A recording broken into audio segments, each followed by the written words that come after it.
gitna ng panahon, hot spring sa Biliran, dinarayong summer pasyalan at mahabang white sand beach, Albay, patunay na talagang it's more fun in the Philippines. Narito ang unang balita. Tiyak na masisiyahan ang beach lovers sa white sand beach na ito sa Ligaw City, Albay. May habang 5 kilometro ang beach na malakristal ang linaw ng dagat.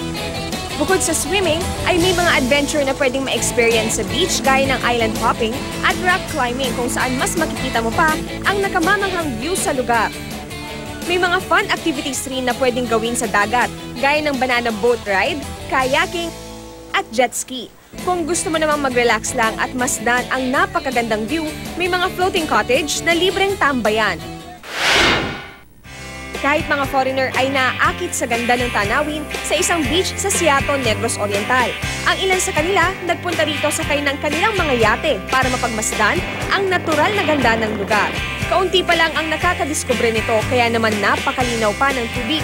Marami ring nakatanim ng mga puno kaya presko ang hangin.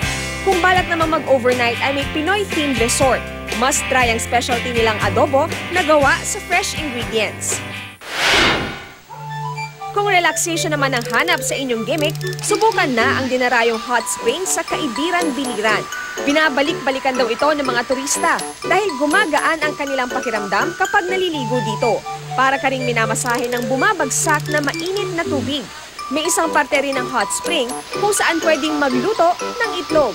May enjoy ng libre ang hot spring kaya naman mapadayuhan man o lokal na turista ay pumupunta rito.